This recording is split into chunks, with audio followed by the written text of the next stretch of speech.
The age of advisors going door to door and cold calling are over. Enter into the new world of the virtual advisor. The market is as vast as an ocean, and far too many advisors are missing the boat and the monetary opportunity that's been staring them in the face. In this video, Jeremiah dives deep into the one platform that's changing the game, LinkedIn. With him are Chris, an advisors coach who used a simple yet underused LinkedIn framework to increase his revenue by 625% in just 12 months. And Dan, an advisor who is currently using the same approach to accelerate his own practice's growth. So, if you're ready to say goodbye to cheesy generic profiles and hello to a lead-generating LinkedIn presence that builds authority and puts you in touch with pre-qualified prospects at scale, well, stay tuned.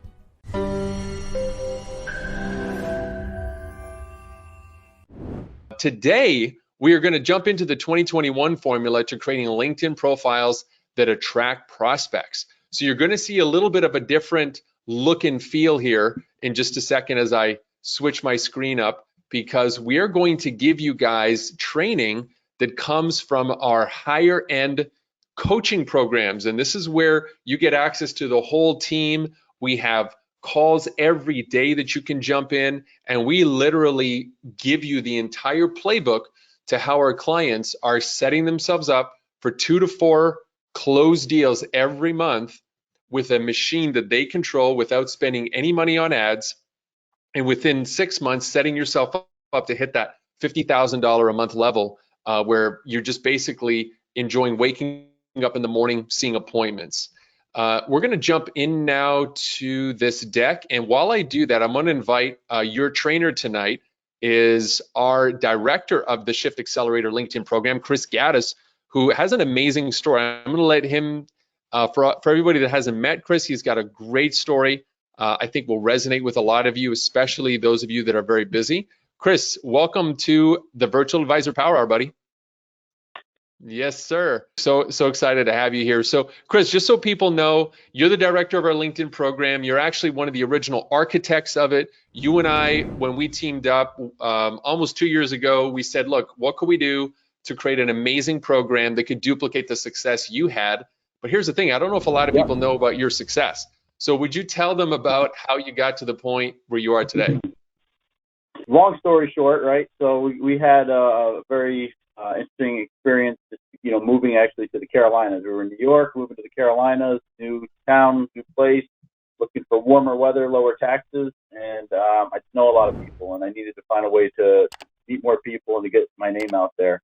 And so I started using LinkedIn, and all the principles and things that we've built and worked on the last couple of years, and the program that we put together, used a lot of those things to really accelerate my business. When I came down here, I had less than $25,000 in recurring revenue at the time. I had left a job at a bank, running their financial program, and didn't have a lot of clients of my own. So just had to figure it out, had to make it work. With 3 kids at the time and now 4, had to find a way to make some more money and get some more consistency. And as all advisors know, is that there's that kind of feast and famine. You have prospects come in, you make some good money, then there's nothing for a little while, then you kind of get things going again. So, in order to do that, really jumped in hard on LinkedIn, and within a year of implementing the system that we have, we had about $150,000 in recurring revenue coming in. So it made life a lot more pleasant. Yeah, and why don't you tell them how many kids you have, buddy? Yeah, we got 4 now. So yeah, we've been putting them to bed. You might hear some footsteps, but they're all about to be asleep.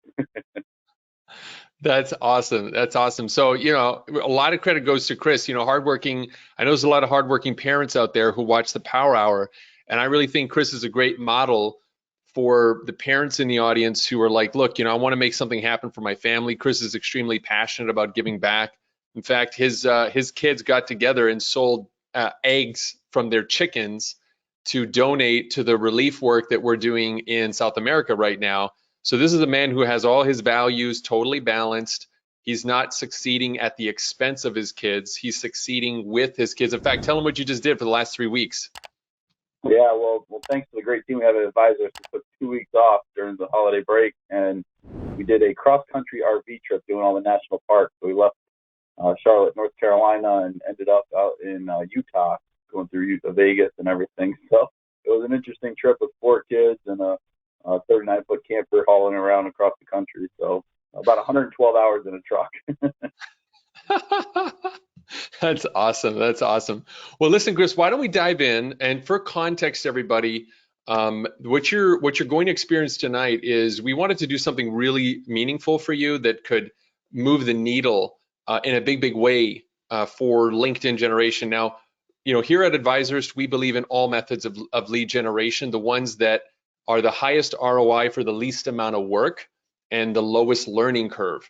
So while we're fans of Facebook and Instagram and email and cold marketing, and we have courses on all those, we're also very passionate about LinkedIn because the highest net worth prospects are all on LinkedIn, which has been verified study after study. High net worth prospects also go to LinkedIn to research financial decisions. 76% of them turn to LinkedIn, according to the Cogent study that was done not too long ago, versus Facebook or Google. So they're looking for people like you to make money decisions. The sad part of it is there's this massive gap of advisors.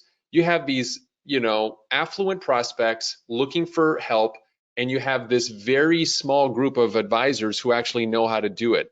So this particular program is designed to help bridge that gap and make you one of the top 1% that can get in front of them. And you're going to hear about one of our students and Virtual Advisor Power Hour regular attendee since we started, Dan, a little bit later in tonight's class.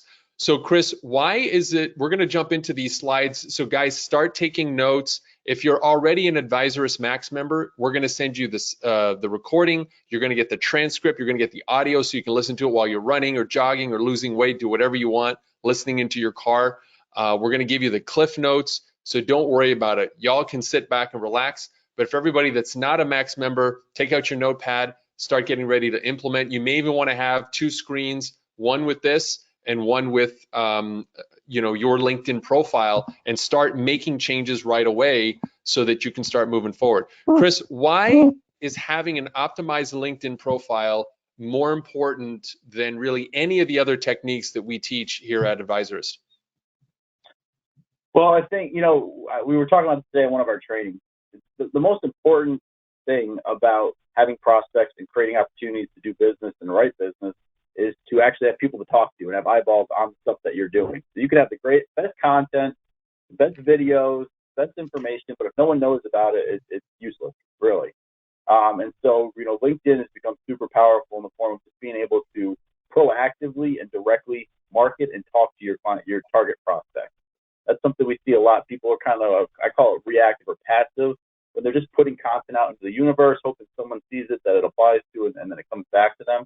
It's not happening right now just because of, COVID. There's so much attention, so much, people running to the internet, trying to find business and just spending a lot of time there, that there's just a lot of opportunity that's missed because there's just so much noise that's out there right now. So LinkedIn is a perfect place to go for those direct contacts, those your ideal prospects.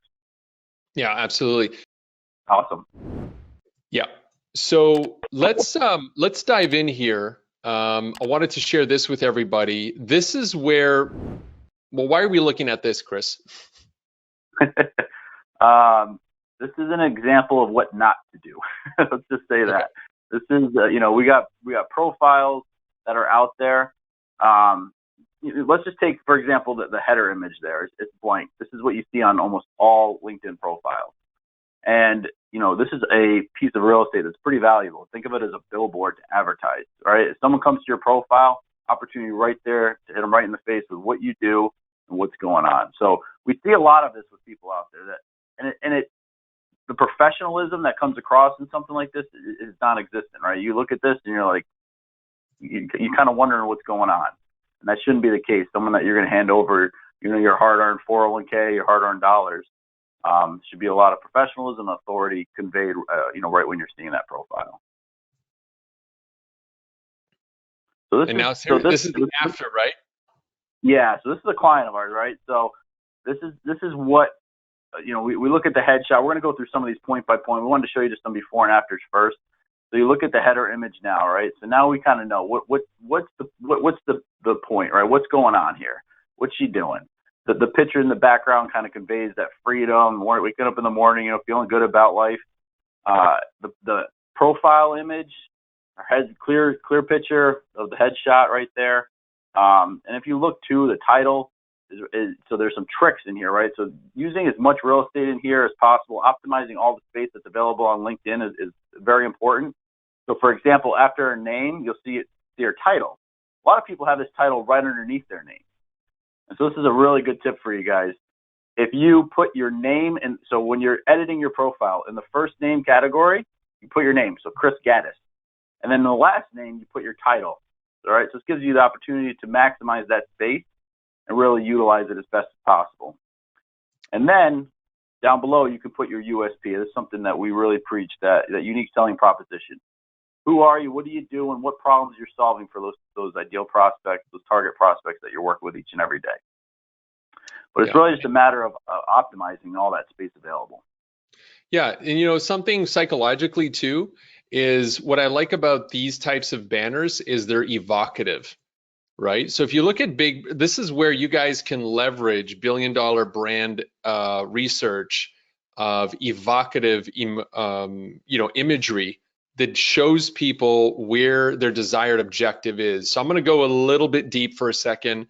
Some of you have probably seen Fisher print ads, right? Fisher, they spend millions of dollars every single month to generate prospects of $500,000 or more.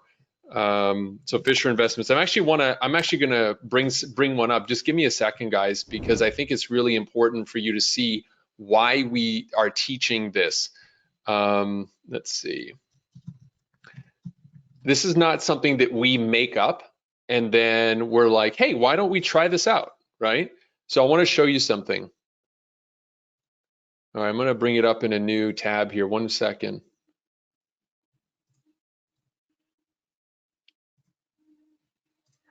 Okay, so let me show this to you. All right, so what you see now, let me jump out of this. So these are Fisher investment ads, okay? I want you to pay close attention to two things. I'm going to bring out my little spotlight here. All right, look at this gentleman here. I don't know if Roman, you probably look better than this guy, but I'm willing to bet that this 55, can we give this guy 55? Is that fair, guys? 55 years old? Yeah. What's he doing? Holding a surfboard, looking super fit. He doesn't have a gut. He's a solo. He's a lone wolf. Notice he's not with anybody. Okay, that's really important because in the psychology of the affluent desire to be seen as singular by themselves, not part of a herd. All right, they study the psychology of the affluent. They're always looking at themselves as a little bit different. So you don't put an affluent person around other people. They're searching for distinction. They're searching for notoriety. They're searching for exclusion. Look at this guy down here.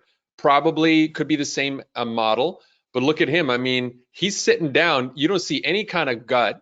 He's got one of those nice classic surfboards looking out into the sunset, right? So what's evocative about that? Great body, confidence, thoughtfulness, right? These guys test these ads all the time. You think this is a random guy? Like this is some junior guy sitting down. He goes to Getty Images and he's like, oh yeah, surfing guy, boom. No, they've tested hundreds of different images and they know what converts. So when you see something with Fisher, you know that that's going to work. All right. So back to the LinkedIn profile, right? Think of where do your clients want to go? Where do they want to be? And then think of the images that can match that. And that's where you want to be positioning yourself.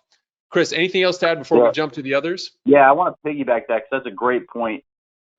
As advisors, right, we get all these things in our head of what we do for our clients. We're holistic planners. We're creating a financial plan. We're going to help you retire. We're going to maximize your Social Security, your pension, all these things that sound good, but to a client, to a prospect, they just want to know, man, do I have to worry about getting a paycheck each month? Can I continue to get my grandkids' birthday presents? Like exactly what Jeremiah is talking about. You got to think about your prospect what do they want? What's their goal? Money's just the means to the end. What's the end? And that's exactly what you need to focus on in your messaging and across your profile.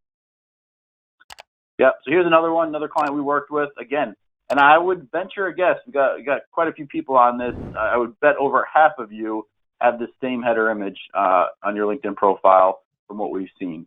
So number one, try to get that solved right away. But this is another thing we see. So again, you look at it, the name was there, title right below it, use that space, plenty of space there. But here we go, right? Branding, the colors, very professional image. There's plenty of services out there. You can create a banner like this. Canva's a free service. There's Fiverr you can pay. There's a whole bunch of options out there that are very inexpensive, but it's really just conveying that authority and just really concisely explaining what you do and the problem that you solve for your prospects and how you can help them. I mean, you want to be the person they see as having the answers that they need. Yeah, I want to point this out too, that research in neuroscience has revealed that when you put a numeral in a phrase, the brain stops scanning and literally starts, like it goes blah. Oh, wait a minute, let me go back and read. Like that's the scientific noise your brain actually makes. It goes blah. Oh, so you guys can quote me on that one, but that's what it does. Notice how you could be losing up to 20% on your benefits plan. So guys, if you see something you like, start iterating to great, right? You could be losing up to $100,000 in retirement with a bad Social Security plan. Call me for your free assessment, right? I saw that as a call to action today. I thought it was brilliant. Somebody was using a software, Covism, saying that if you use their software, you could find up to 100 grand in Social Security benefits. So use that. You may not be the one that does the calculation, but do you have a tool, a software, an analysis, a system that reveals faults and problems? Well, then use that in your call to action. Let's keep going here. We got a lot of stuff to cover. So Chris, what are some do's that we want our members to walk away with today? Yeah, we've talked about a lot of them, and there's some right here, so you can kind of read through them. We talked about them already on the profile, but I would say there's just the consistency across multiple pages too. So there's a company page you can use on LinkedIn and on top of your profile page. It's going to make you seem a little bit bigger. It's going to show off a little bit more of the company that you have. You can explain the services you offer there, give a little more information. So a lot of people don't have that company page and utilizing that. Make sure you take advantage of that. And I think, especially on your profile, you have a contact portion of your profile where someone can click, find your contact information. But man, put that stuff everywhere, right? We had one guy put his phone number in that in the title role that we talked about after the name. Oh, it was brilliant, right? Just throw the number right in there. Let's just talk, right? And so even at the bottom of your profile, make sure your contact information is prominent so it's easy for them to find. People don't want to search for anything, right? It's got to be easy. It's got to be right there. And at the moment they want to talk to you, they need to have that information. So make that super easy. And I think too, the summary. Use your story, use your background. We have a lot of people that were engineers or doctors or corporate professionals that chose to go into financial services and help people solve their own financial issues. Use that background as the why. Why are you doing what you do, and why is it so powerful to help your client? So really just focus on that as you're working on that messaging in your profile there. Yeah, we got a great question here from Robert. He's asking, does putting your title in the last name change how people find you in a search? Like if somebody is looking for, Jeremiah Desmarais and I'm Jeremiah Desmarais, whatever I put afterwards, financial advisor, does that mean LinkedIn will not find me? What do you say, Chris? Well, yeah, I mean, it does create a little bit of complexity there. You'll still find the person if you're putting their name in there, but it's not going to be by first name, last name, because it is the first name. So you might have to search a little bit harder, but, I think it's worth it.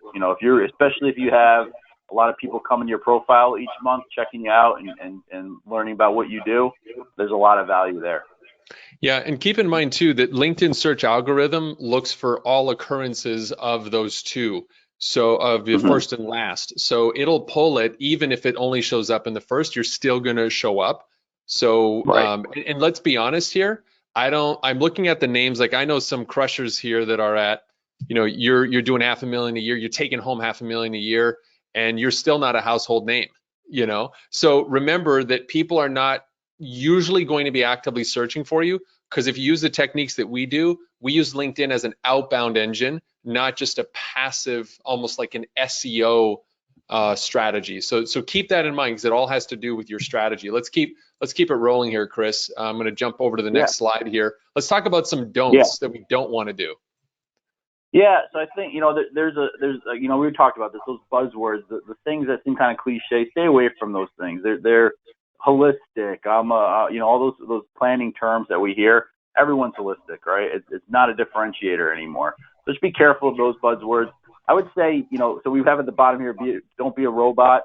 The previous one said, be a human. Let your personality shine. Who you are, that authenticity, that's a buzzword. That's cliche, but it's true. If your personality's shining, if you're showing who you are, explaining that comes through. And in the age of the internet where you can't trust the person on the other side, you're not sure who they are, the more kind of touches you can add there personally, the more ability to connect with people, the more opportunities you're going to have as well. Yeah, I have a button here. I have a button here. I don't usually use. I've never used on the Power Hour. It's my no button. It's very different than a hype button. But for any of you that are putting holistic planner, okay, so stop putting holistic planner. Nobody knows what that means except for you. And you got to change it to a better call to action. And in our program, that's what we do. We help you develop a message so that when people see it and they receive your messages, it feels different. It's compelling and it's like nothing they've ever seen before. And that's what makes people say, oh, well, that's what I want. Why didn't you just say that before? Well, I was busy telling you I was a holistic planner, right? I think of like naturopaths when I think the word holistic. Like I think of granola hippies wearing sandals and Crocs and talking about, how the sun, they can live off the sun. That's kind of how I see the word holistic. And I don't know what you guys think it is, but in my brain, holistic means let's do acupuncture, let's wear happy colors. That's what I think. So yeah, definitely you got to be careful because people have already created word associations in their minds. All right, banner do's and don'ts. We talked about banners, Chris, but let's dive a little bit deeper into them. Yeah, I think again, use it as your virtual billboard. It's a billboard there to don't cloud it up or just throw a lot of stuff in it. Make it very clear. You can put a slogan on there that you want, a quote that you've used, something that resonates with you and the clients that you work with. I tell advisors all the time, don't complicate it. You sit across the table every day from your prospects. You know what resonates. You know what they want to hear. You know when those light bulbs are going off in their head. And you're like, man, I'm going to close this thing.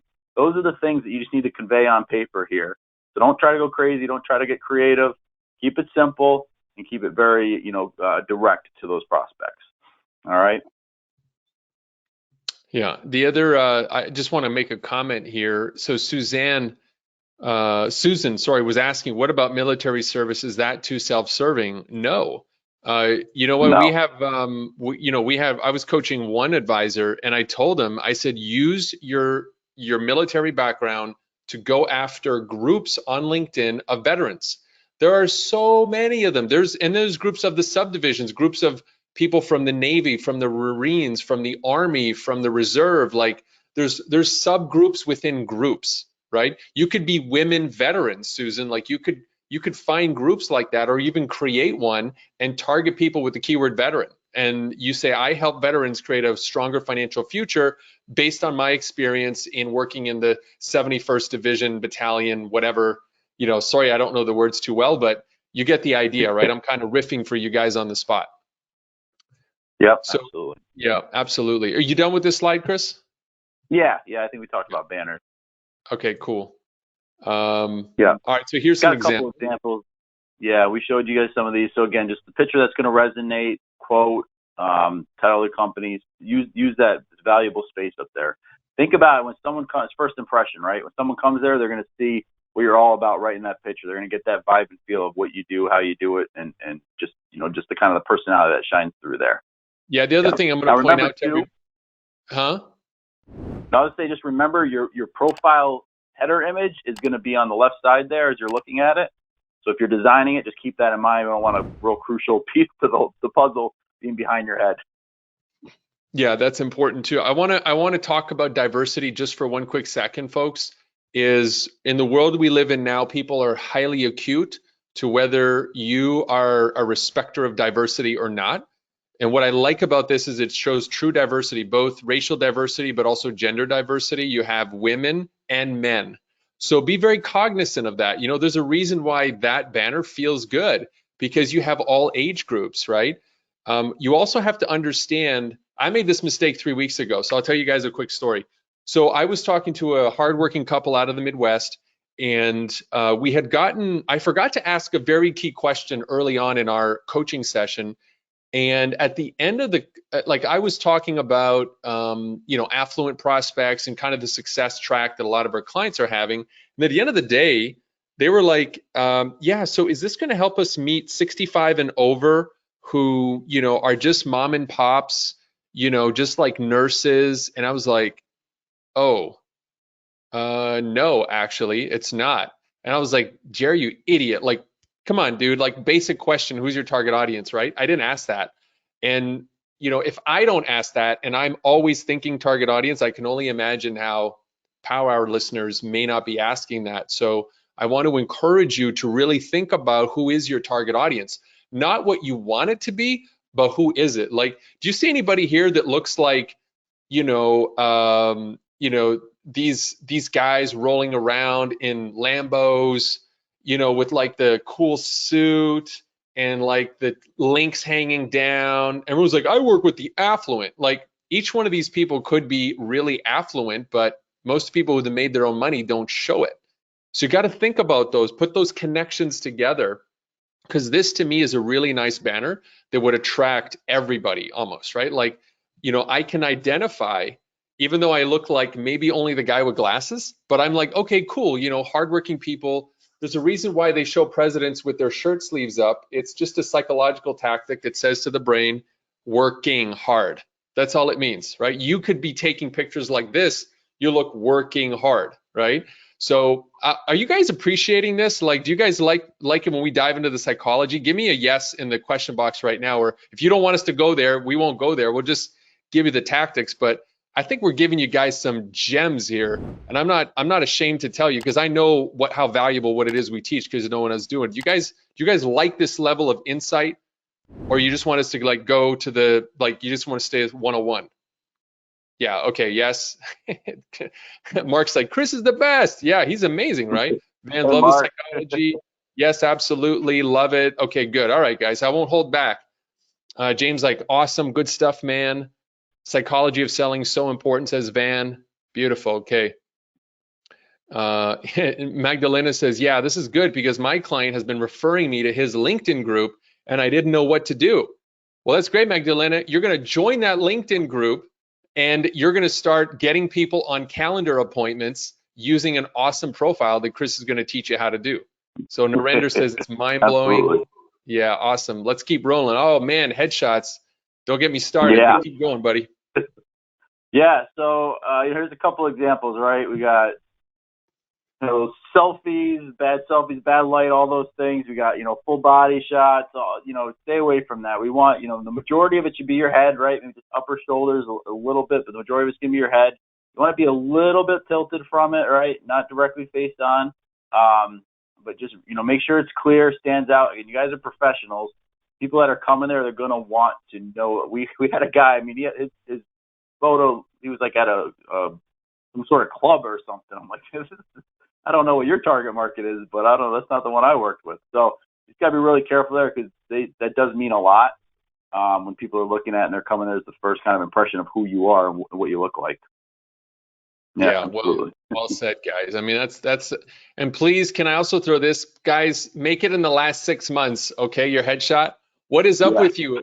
You guys have these headshots out here. We get on a video call with you and we're like, did you eat that person that was on your profile? Like, what is going on, right? Like, just make it real. And I know some of you don't like the way you look and you think you're too fat, or you think you're too old, or you're too bald, or too white, or whatever the story is.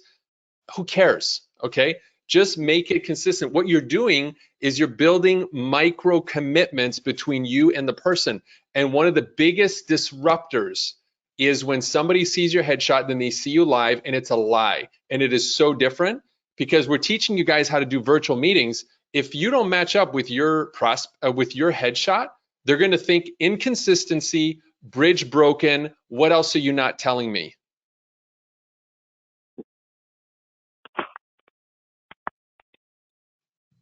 Enough said. Mike, dropping the mic on that. Let's keep it moving.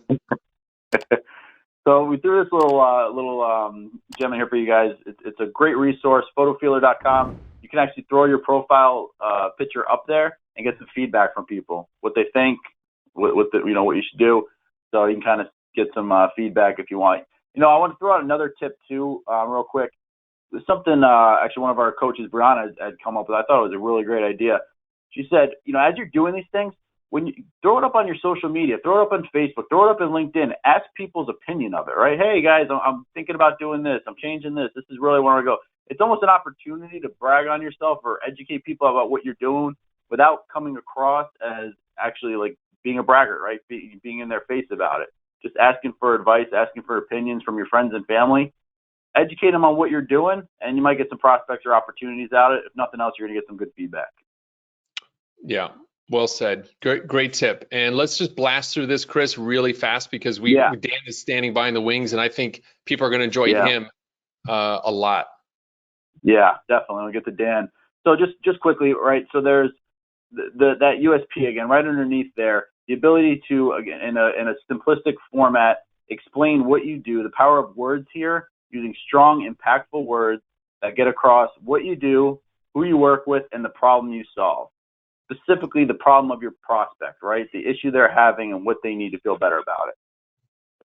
So those are all important things there. We've got a lot of examples here for you. Yeah. I mean, just, what do you do? How do you help? Help is a very key word. Help, helping, help, right? Helping. That's a key word. That's what people want. They don't want to be sold. They want to get help. Awesome. So yeah, this is just one last little resource we wanted to throw out there for you guys. Fiverr is a site that there's a lot of people that are out there working on their own. They're consultants or freelancers, and the ability to go on there and really it came from you for $5. You can get a logo done, you can get a banner image done. So for very inexpensive amounts of money, you can get some really professional work done to make your profile pop and just look a little better. There's copywriters on there, so I would always suggest come up with kind of the format and what you want things to look like.